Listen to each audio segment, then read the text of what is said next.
Na Srednji gradbeni, geodetski in okoljevarstveni šoli v Ljubljani je 12. aprila potekala Gradbenijada 2018, tekmovanje dijakov z vseh 5 slovenskih gradbenih šol.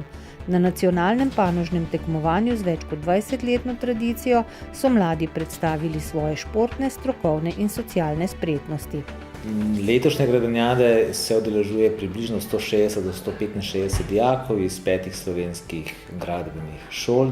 Tekmujejo pa v 3 športnih disciplinah in pa v 5 strokovnih disciplinah, to se pravi področje tesarstva, pečarstva, zidarstva, potem je poklic nižjega poklicnega izobraževanja in pa tekmovanje v AutoCAD-u za gradbene tehnike. Katere so po vašem mnenju tiste vrednote, ki zaznamujejo današnjo mlado generacijo?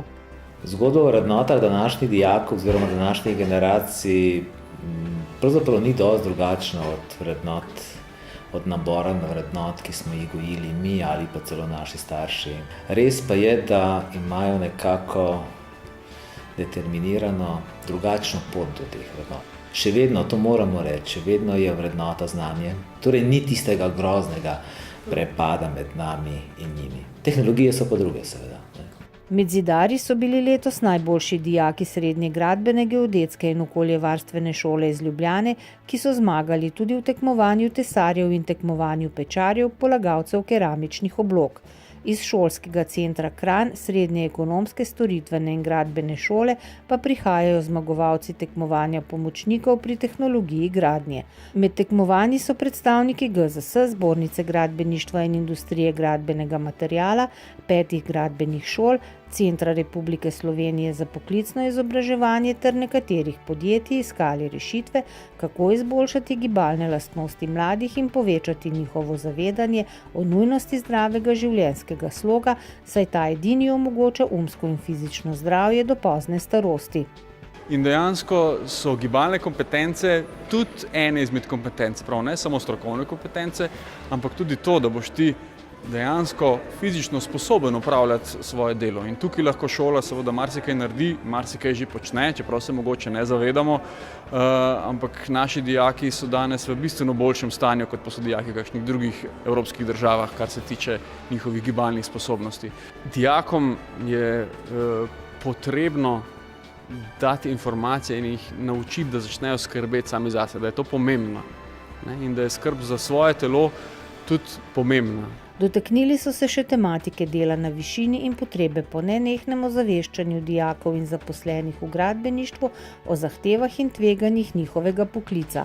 Ker gradbeni poklic pomeni tudi ponavljajoče gibe in prisilne drže, bo v prihodnosti treba učitelje in dijake poučiti tudi o izvajanju kompenzacijskih vaj med delovnim procesom, ki ohranjajo in izboljšujejo fizično sposobnost delavcev. Kako pa vi doživljate gradbeni poklic? Tudi jaz sem pred 41 leti pravzaprav zapustil tole srednjo šolo kot maturant in moram reči, da sem zelo vesel, da sem v bistvu lahko bil skozi življenje gradbinec, ker gradbinec pomeni nek način življenja.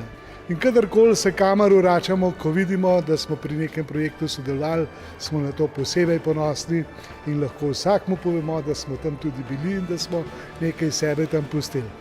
Koliko mladih je trenutno vključenih v proces izobraževanja in usposabljanja v vseh 5 srednjih šolah?